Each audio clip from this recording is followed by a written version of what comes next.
Hello and welcome everybody to my next video. Today I am going to be talking about Dungeons & Dragons version 3.5.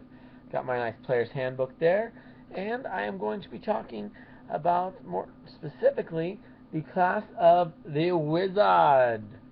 Yes, the great and powerful Wizard. Got yourself a couple, a nice Elven and Dwarven Wizard there. Well, it's a very complicated class.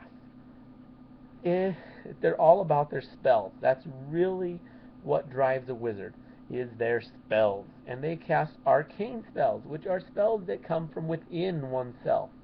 And because of that, even the slightest hand movement makes a big difference, which a wizard is capable of doing that without a problem. However, something clunky like armor, the thing that will protect you in combat, is going to cause a problem with that. Therefore, wizards are not able to wear armor without issue. There's no way to accomplish this.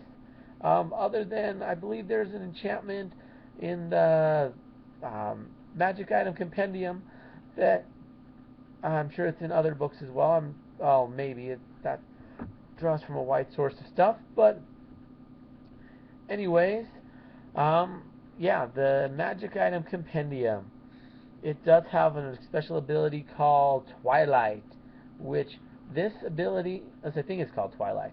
Anyways, this ability basically takes off a chunk of your arcane spell failure, which is useful because lower arcane spell failure means you can actually wear armor and not have to worry about your spells screwing up, which is nice, because having those spells screw up is something no wizard wants.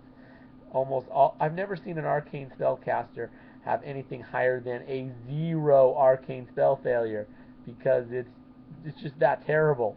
They avoid it completely, and everybody who doesn't cast arcane spell failure just ignores it because it doesn't affect them anyways. But anyways, yes, the wizard, they're a great class. They only have a D4 hit dice, which is limiting. They don't have a lot of health. And the fact that they don't have armor, that's not great. So, no armor, no health. No, that doesn't sound so good so far now, does it? But they do get a lot better. Yes, they can be killed very easily. And their only good save is their will save. So, they are just as susceptible to magic as everybody else. Although their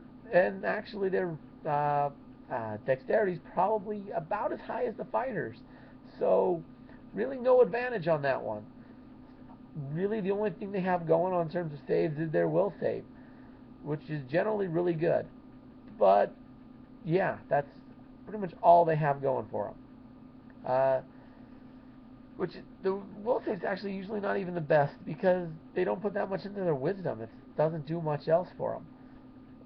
Yeah, so I think it's a good class still. They have a great access to spells, which those spells are the most potent way of doing damage quickly. And at high levels, you have a very large number of spells, which you're unlikely to run out of. So, definitely a good thing. Low level, they pretty much suck. Wizards suck at low level. At high level, they're amazing, but at low level, they suck. And anybody who knows anything about the game will tell you wizards kind of suck at low level. They can be useful, but they got their couple of spells. I mean, they're pretty cool outside combat, but once you reach combat, they suck at low levels. But yeah, they can do some pretty cool stuff out of combat. I've had some fun with them. Anyways, one thing cool about wizards is they have all the knowledge skills. So, a wizard is capable of knowing everything, and with their high intelligence, yeah. One thing DMs like is they have secrets. DMs like to have their secrets, and they don't want to tell their players these secrets because, well, it'll make things easier for the players. Now, what wizards can do, which is fun, is use the knowledge skill to force DMs to give away their secrets by using the game mechanics, which if the DM's worth their salt, they're going to have to agree on this. Yeah, they might find creative ways to get out of it, but for the most part, they're going to have to give in. They'll just have to, find secrets that don't fit any of the knowledges. Something that there's really no way you could just know. You have to be an insider to know. That's really their only way to do it. But anything else, yeah, it has to be a highly guarded secret in order for it to be really inaccessible by knowledge. So wizards are great in that regard. They have a large range of spells. Um, School specialization is pretty cool with them. I got to keep this somewhat brief. This is my second attempt making this. But anyways, that's beside the point. So, school specialization, pretty simple. Well, yeah, pretty simple. Give up 2 spells, classes, spell schools, in order to gain bonuses to 1 spell school. Now, it works very similar to the cleric's, what is that called? Cannot think under pressure. Anyways, it works very similarly to the cleric's domain. That's it. It works very similar to the cleric's domain spell. So basically, you just get an extra spell, and you get some bonuses to adding the spell to your spell book, which is nice. It's kind of cool. Um, but yeah, besides, and you do have to give up 2 spell schools to do it. You do not have to specialize though. So the trade-off is, if I want to specialize, do I want to specialize or not?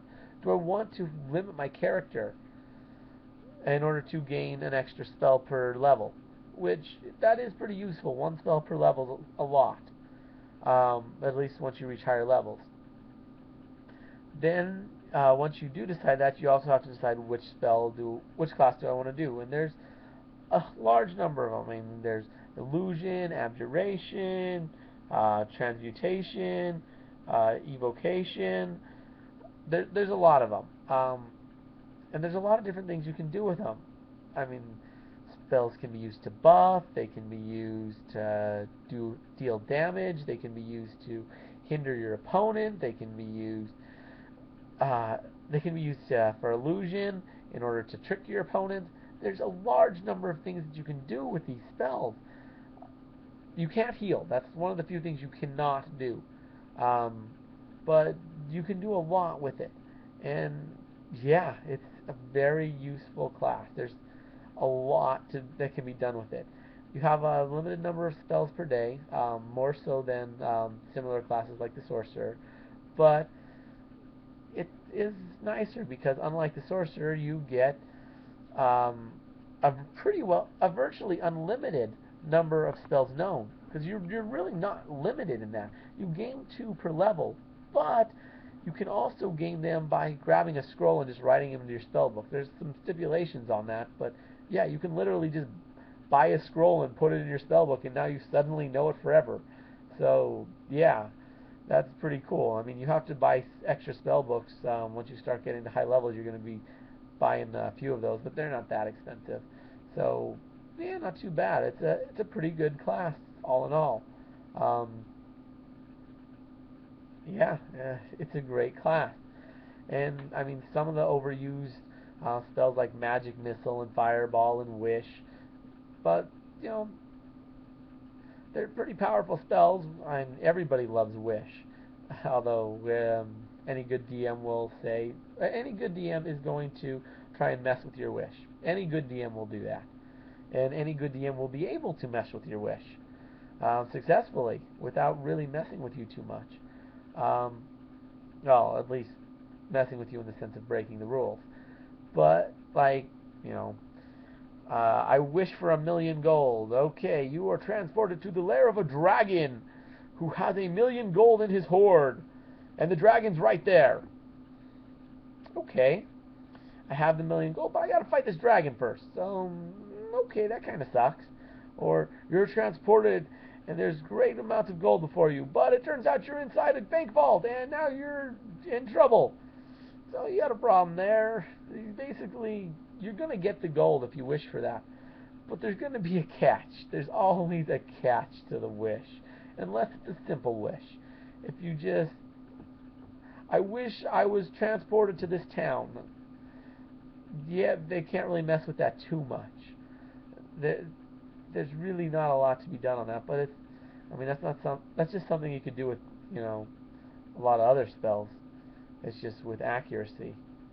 which the wish actually could limit that as well. But yeah, um, like it could put you in a seedy part of town, a part of town you don't want to be in, or maybe you're buried underground in the town or something. I don't know.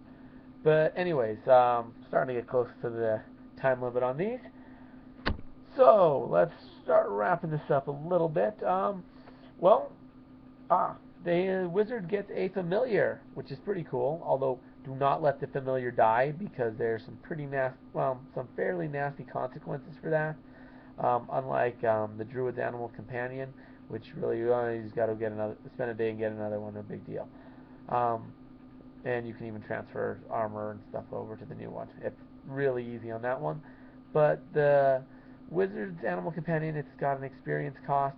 It's kind of a fairly steep one, so you do not want to have your your familiar die. So you want to watch out for that. Wizards do get scribe scroll at first level, so that's pretty cool as a bonus feat. Wizards also get bonus feats every 5th level, which is pretty cool. So basically, these bonus feats have to be either an item creation feat or a metamagic feat. So augmenting their spells, which is nice. And wizards are much better at that than sorcerers, since sorcerers cast their spells spontaneously. Sorry, a little itchy there. So that's definitely nice. And item creation feats, which the fighter will be your best friend. A lot of people will actually be your friend. You can get everybody their magical gear and make a little bit of a profit. Yeah, your party makes great customers. Although they probably will want a little bit of a discount for going through you. But, you know, you're still going to be making a little bit of money. And then you can use that money to make even better stuff for yourself so that your gear is way better than everybody else's. Which, yeah, you can fairly easily do that as a wizard. It's going to cost a little bit of experience, so you might be a level lower than them. But there's advantages to that, because then you'll get more experience. So, yeah, basically you'll be a level lower, but you'll stay a level lower, and yeah, it'll work out. Your gear will be like 3 or 4 levels higher than theirs if you do it right. Theirs, it could potentially be around that, maybe only 2 or 3. I'm not sure. I haven't looked into it too heavy, but yeah, it's a pretty nice. It really doesn't cut you back too much with the experience there. Yeah. There's not a whole lot else left to say about the wizard. It's a great class. I really like it. It can be done well with multiclassing. Multiclass with the fighter with the right other classes and other tricks that you can pull off. Multiclass with the cleric pretty nicely. To gain extra spells, Mystic Thurgist. There's a few other ones that are pretty cool. There's a few prestige classes that work well with it. Yeah, there's a lot of different things you can do with the wizard, and the key thing is your spells. That's a big key factor on the wizard. But anyways, I'm almost at my time limit now, so I'm going to start wrapping things up here. If you like the video, put a like. If you have anything you want to say about the wizard, let me know. Write it in the comments, and I'll probably get back to you. Might even do a video to respond. If there's anything you want to see, let me know. I'd be happy to do a video for anybody. And yeah, that just about wraps it up. My name's Mitch. Thanks for watching. Hope to see you again soon. Take care.